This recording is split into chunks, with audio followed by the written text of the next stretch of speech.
Just very frustrating, to be honest with you. And a bit of chat, obviously had a good chat in there about it afterwards. And I suppose the last couple of games, in particular, probably 3 or 4 games in particular, have been disappointing in relation to.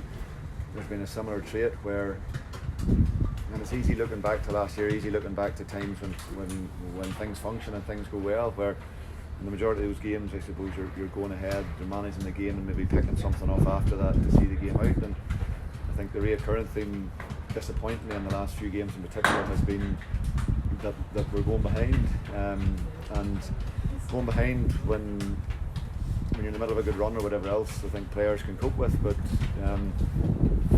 tonight we've struggled in the last couple, not struggled, but we've made life really hard for ourselves in the last couple of games, where normally we're a team that rarely changes how we play, rarely change the way we go about things, and in the last few games we find ourselves in a position where we're having to adjust formations and adjust personnel. Maybe tonight players are playing 2 or 3 different positions throughout the 90 minutes, a couple of different formations, where you're trying to in some way from the sidelines unlock the door or find a way of creating something. So it's been frustrating from that point of view. We've probably for loads of different reasons in the last couple of matches, we've just found ourselves to a point now where it's got into a bit of a rut more than anything else, where we just keep it's nearly similar. Like tonight was quite similar to Saturday. We concede in the first half, we then are forced to chase the game, and because of that then it brings tension and nerves that players probably aren't used to more than anything else. And with that, some of the players are struggling with it, and that's probably the hardest thing to take at this point in time, for all the experiences over the last year, 18 months in relation to Europe and league and everything that goes last year.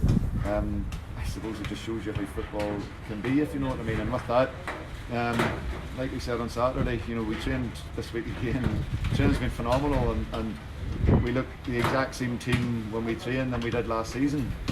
But at the minute when we go out onto the pitch, things just aren't functioning the way that we would like to. So we've got to get the heads down and work even harder at it. And can you put your finger on as to why the last 4 weeks we have? The early part of it, yes, because we picked up injuries in positions that we don't want. And again, it's not looking for other excuses, but players, I suppose, and I said it on Saturday and I said again, players like Oran Kearney and Oran Jarvis are playing matches at this point in time when they should be playing matches for the 20s, where you're trying to get matches into them to get them fitter and sharper, because if you don't, they'll never get fitter and sharper, because there's no other mode of football at this point in time to play. So, but again, I said on Saturday, it's the same for all teams. I'm sure lots of teams have injury woes and problems, and players are trying to get back fit and are faced with the same problems that we have. So that's been the bit that's hurt us probably at the back. That's probably led to us conceding a few more goals than we normally concede, which has then flipped it that we're chasing games rather than being ahead. How did you turn this around then?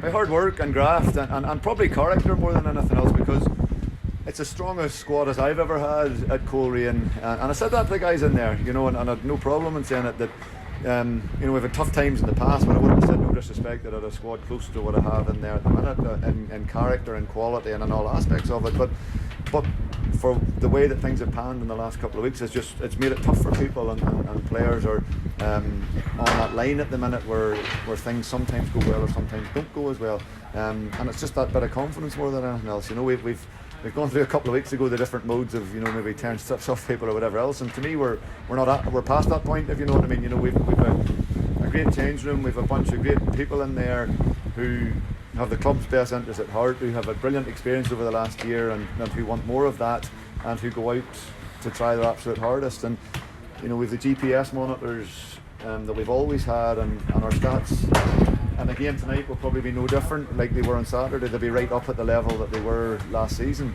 They're at that level in training, they're at that level on a match day. So the easiest thing to associate with defeat is people not trying, or people not being passionate about it, or not wanting it. And the black and white facts are there to say that the work rate and everything else is at the level that it has been at, because those pods tell us the actual truth from that point of view. But at the minute, as I say, the wee rub of the green, Blacken goes through after 30 seconds in the first half, and you think it's in and it's cleared off the line. He's a header that maybe should pass. We probably have 4 or 5 real good chances there. That again we're in that same cycle where again you score one of those, particularly the first one, then you probably go on to have a real rip-roaring second half. And we're just that wee ignition just at this point in time. You know, we missed on Saturday, and again we missed when the chances were there to go and do it. The key thing is we don't want to be in that position to always be chasing it and looking for that ignition. You know, ideally you want to be going out and being ahead in the games like we've done so well in the past.